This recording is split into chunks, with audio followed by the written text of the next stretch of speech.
Hello बच्चों, तो आज जो हम लोग देख रहे हैं ऑर्गेनिक कंपाउंड्स। इस ऑर्गेनिक कंपाउंड में देखेंगे कि जो ऑर्गेनिक कंपाउंड्स है उसको क्लासिफिकेशन देखेंगे कि ऑर्गेनिक कंपाउंड को जो हम लोग पढ़ते हैं वह जो ऑर्गेनिक कंपाउंड कितने टाइप का होता है, कैसे होता है। तो ये जो है सो हम लोग पढ़ेंगे कि ऑर्गेनिक कंपाउंड सिंपल हम लोग बोल देते हैं कि यह जो है सो एक ऑर्गेनिक कंपाउंड है, लेकिन उस ऑर्गेनिक कंपाउंड में उसका जो क्या क्या पार्ट होता है उसके बारे में हम लोग डिस्कशन करेंगे। देखिए, ऑर्गेनिक कंपाउंड जो है, इस ऑर्गेनिक कंपाउंड को जैसे मान लिया जाए एग्जांपल के रूप में मैं ले लूं कि CH3OH, यह जो है सो एक ऑर्गेनिक कंपाउंड है। तो इस ऑर्गेनिक कंपाउंड में क्या क्या पार्ट होता है इसके बारे में हम लोग डिस्कशन करेंगे। तो देखिए, यहाँ पर जो ऑर्गेनिक कंपाउंड है, इस ऑर्गेनिक कंपाउंड को हमने थ्री पार्ट्स में डिवाइड करते हैं। ठीक है ना, थ्री पार्ट्स में हम लोग इसको डिवाइड करते हैं। जैसे यह जो है, इसको हम लोग कहेंगे फर्स्ट पार्ट, जिसको लिखेंगे हाइड्रोकार्बन। और यह जो हाइड्रोकार्बन शॉर्ट फॉर्म में इसको HC कहेंगे। सेकंड जो है, यह जो है सो A पार्ट हो गया।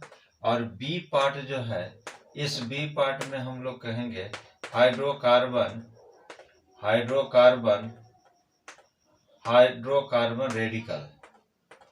रेडिकल। अब यह जो इसको शॉर्ट फॉर्म में HCr बोलेंगे। ठीक है ना। इसके बाद C पार्ट जो है, इस C पार्ट में हम लोग देखेंगे, यह जो C पार्ट है, इस C पार्ट में इसको कहेंगे हाइड्रोकार्बन डेरिवेटिव्स। ठीक है, इसको शॉर्ट फॉर्म में HCD बोलेंगे। क्लियर है, यह हाइड्रोकार्बन डेरिवेटिव्स है। क्लियर है। अब जो है, यह जो पार्ट जो है, थ्री पार्ट में इसको हम लोग डिफ्रेंशिएट किए, हाइड्रोकार्बन रेडिकल, हाइड्रोकार्बन डेरिवेटिव्स। अब जरा सोचिए कि हाइड्रोकार्बन किसको कहेंगे, हाइड्रोकार्बन डेरिवेटिव्स किसको कहेंगे, और हाइड्रोकार्बन रेडिकल किसको कहेंगे। जैसे इसमें जो है हम लोग लिखेंगे, जैसे हम लोग लिखते हैं एल्केन। अब यह जो एल्केन जो है, एल्केन हो गया, एल्कीन हो गया। ठीक है, और जो है सो एल्काइन, और भी हम लोग लिख सकते हैं बेंजीन।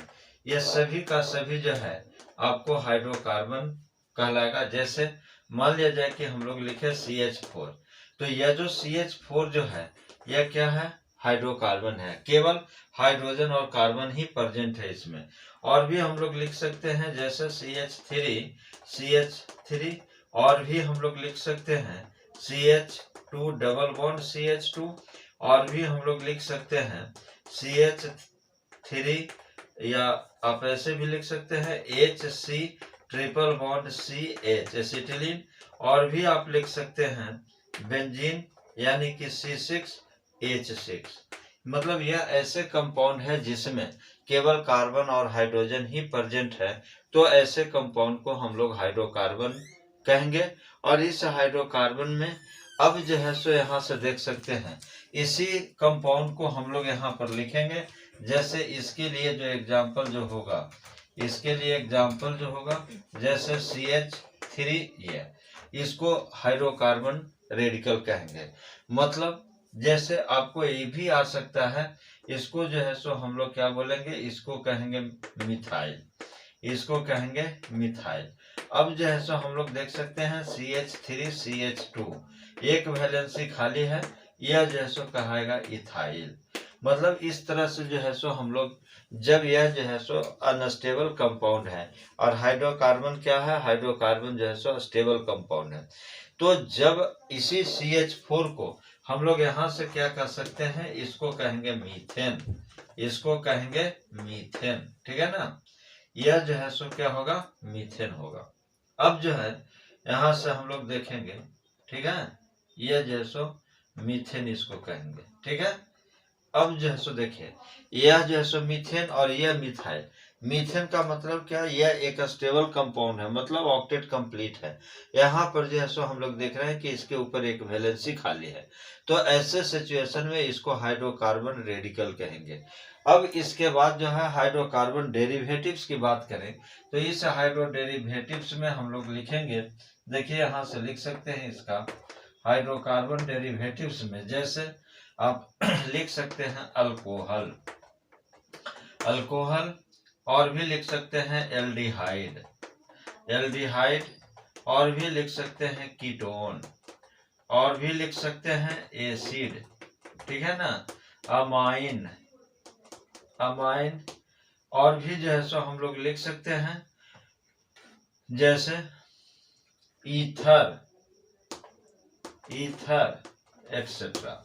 ये सभी का सभी जो है सो क्या होगा, हाइड्रोकार्बन डेरिवेटिव्स होगा। जैसे अब अल्कोहल की यदि बात करें तो हम लोग लिख सकते हैं CH3 और OH लिख सकते हैं, मिथाइल अल्कोहल।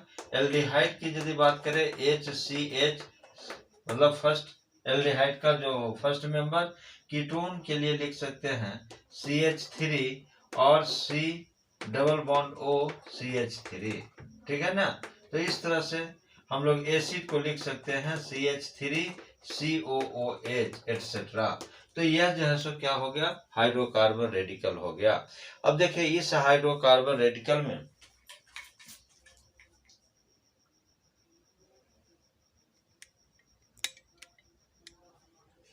अब देखिए ये जो हाइड्रोकार्बन रेडिकल जो है, इस हाइड्रोकार्बन डेरिवेटिव्स जो है, जैसे alcohol, aldehyde, ketone, acid, amine, और उसके बाद ईथर एक्सेट्रा, और भी जो है सो इसका मेंबर होगा। तो हम लोग और भी आगे देख सकते हैं। लेकिन अब यहाँ से सवाल ये उठता है कि यह जो हाइड्रोकार्बन डेरिवेटिव्स जो है, ये भी एक स्टेबल कंपाउंड, और हाइड्रोकार्बन भी जो है सो क्या होगा, एक स्टेबल कंपाउंड होगा। मतलब हम लोग ये कह सकते हैं कि यह हाइड्रोकार्बन और हाइड्रोकार्बन डेरिवेटिव्स के बीच में एक ऐसा स्टेज आता है जो कहलाता है हाइड्रोकार्बन रेडिकल।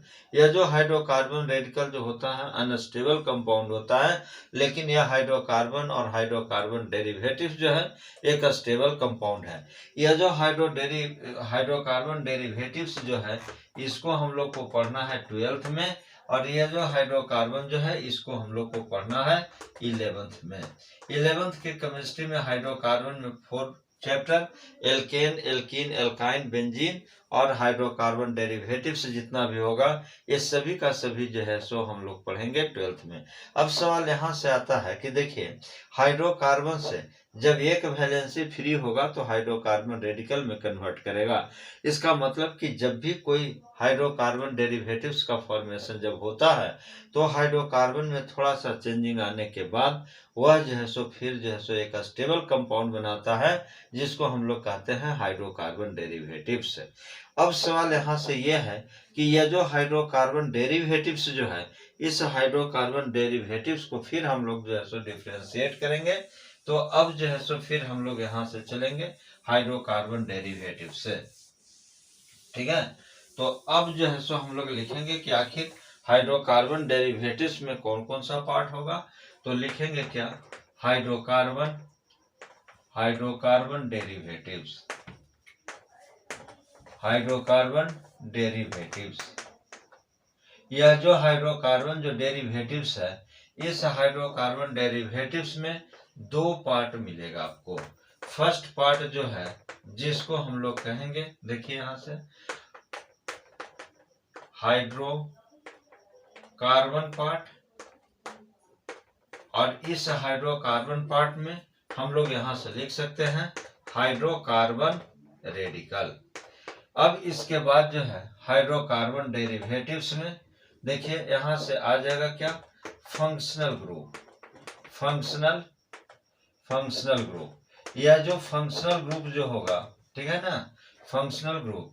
अब देखिए फंक्शनल ग्रुप जो है, इस फंक्शनल ग्रुप में मतलब हम ये कह सकते हैं कि हाइड्रोकार्बन डेरिवेटिव्स जो बनेगा वो हाइड्रोकार्बन पार्ट यानी हाइड्रोकार्बन रेडिकल, और दूसरा जो है सो फंक्शनल ग्रुप। अब एग्जाम्पल के रूप में समझिए कि जैसे मान लिया जाए कि यहाँ से जो है सो हम लोग लिखते हैं CH3 और ये, यानी कि ये जो है सो क्या होगा, मिथाइल, यह हाइड्रोकार्बन रेडिकल। और मिथाइल में यहाँ पर यदि हम फंक्शनल ग्रुप इसको जोड़ देते हैं OH ग्रुप, तो हमारा कंपाउंड क्या बन जाएगा, इसको लिखेंगे मिथाइल अल्कोहल, इसको लिखेंगे मिथाइल अल्कोहल। ठीक है ना, मतलब यहाँ से हम लिख सकते हैं CH3OH, यह जो है सो हमारा क्या हो गया, मिथाइल अल्कोहल। इसका मतलब यहाँ से हम ये भी कह सकते हैं कि जो भी फंक्शनल ग्रुप होगा, अब जैसे मान लिया जाए कि यदि हम यहाँ से लिखे CH3 और यहाँ पर जो है देखिए यह जो है सो हम लोग लिख सकते हैं यहाँ पर जो है सो एसिड ग्रुप, जैसे ऐड कर दे COOH, तो यहाँ से हमारा क्या बन जाएगा, CH3 और COOH बन जाएगा, यानी यहाँ से लिख सकते हैं एसिटिक एसिड। क्लियर है।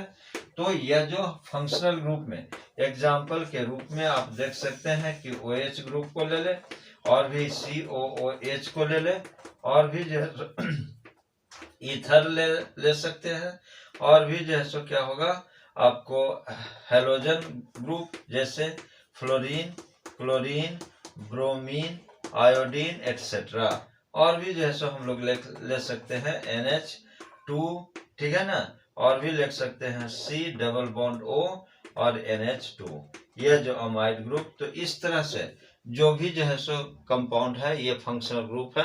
अब जो है सो जरा सा सोचिए यहाँ से कि फंक्शनल ग्रुप में और भी जो है सो आपको एग्जांपल आ सकता है, जैसे आप देख सकते हैं ANE, जैसे यहाँ से ANE है ना।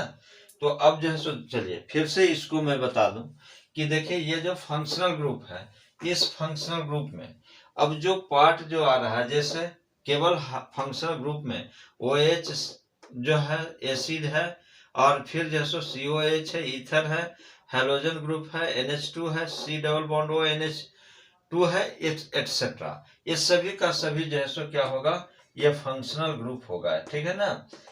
और भी हम लोग देख सकते हैं कि इस फंक्शनल ग्रुप में तब सवाल यहाँ से ये उठता है कि क्या हाइड्रोकार्बन वाला में भी जो फंक्शनल ग्रुप होगा, तो वह भी जो है सो इसमें फंक्शनल ग्रुप होगा। ठीक है ना। लेकिन जो है अब उसके बारे में जैसे मान लिया जाए हम लोग यहाँ से और भी लिख सकते हैं, देखिए ANE, ठीक है ना, और भी लिख सकते हैं ENE, ठीक है, और भी हम लोग लिख सकते हैं क्या YNE, ये सभी का सभी जो है सो क्या है, फंक्शनल ग्रुप है। तो फंक्शनल ग्रुप, लेकिन अब सवाल यह है कि यह जो फंक्शनल ग्रुप है इसमें जो है सो कोई अलग से फंक्शनल ग्रुप नहीं, बल्कि जो हाइड्रोकार्बन है उसी में जो है सो सिंगल, डबल और ट्रिपल बॉन्ड यदि है तब उसको जो है सो हम क्या बोलेंगे, फंक्शनल ग्रुप बोलेंगे। क्लियर है।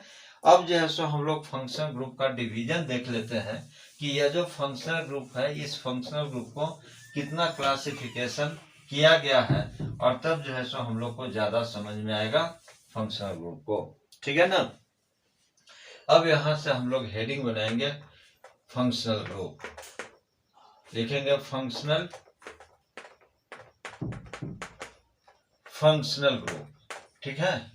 अब यह जो फंक्शनल ग्रुप जो है इस फंक्शनल ग्रुप को, यह जो फंक्शनल ग्रुप जो है इस फंक्शनल ग्रुप को हम लोग लिखेंगे। ठीक है ना। इसका क्लासिफिकेशन की बात करते हैं। ठीक है। इसका क्लासिफिकेशन, यह जो क्लासिफिकेशन जो होगा इस क्लासिफिकेशन में लिखेंगे कई पार्ट में इसको डिवाइड किया गया है। जैसे इसके लिए जो है सो हम लोग लिखेंगे क्लासिफिकेशन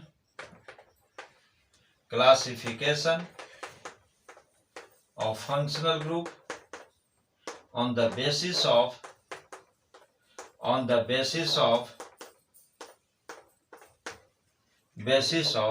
types of bonds के टाइप के आधार पर, टाइप्स ऑफ बॉन्ड। अब जो है बॉन्ड के टाइप के आधार पर। ठीक है।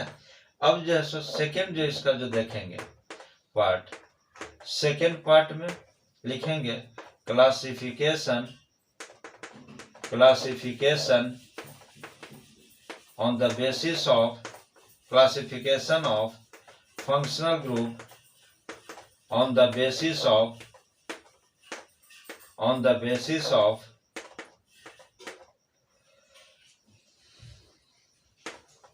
presence or absence of carbon atoms, carbon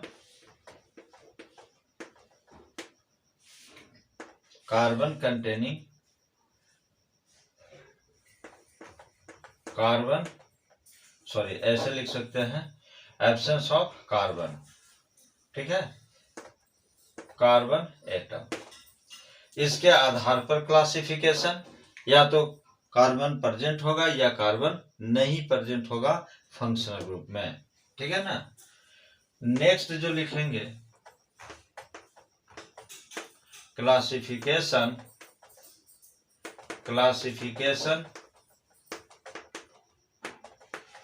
of functional group on the basis of attachment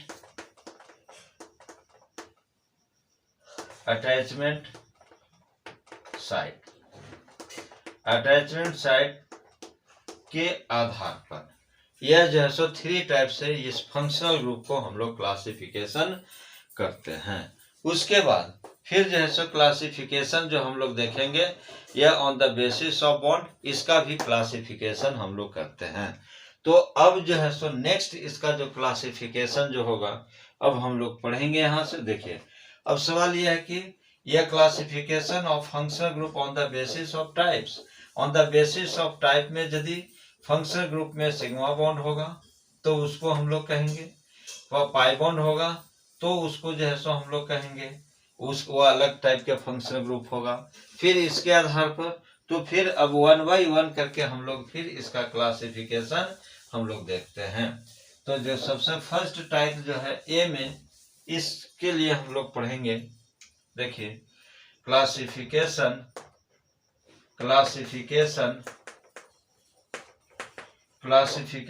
of functional group on the basis of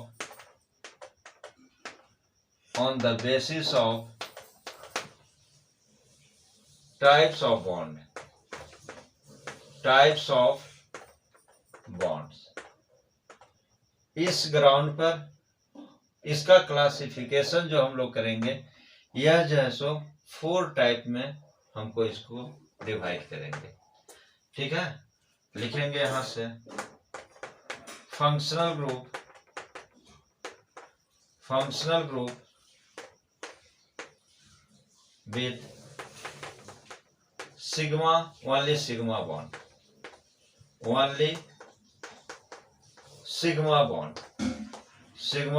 यानी ऐसे फंक्शनल ग्रुप जो जिसमें केवल सिग्मा बॉन्ड होगा, उसको जो है सो हम लोग अलग पार्ट में पढ़ेंगे। जैसे इसको लिख दे 1A। सेकेंड जो होगा बी टाइप में functional group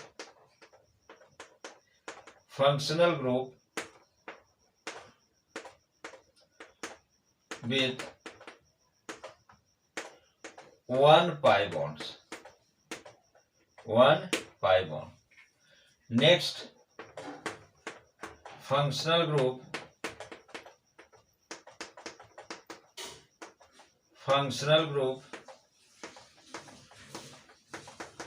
with 2 pi bonds. 2 pi bonds के आधार पर डिफरेंशिएट करेंगे। और थर्ड जो है फोर्थ फंक्शनल ग्रुप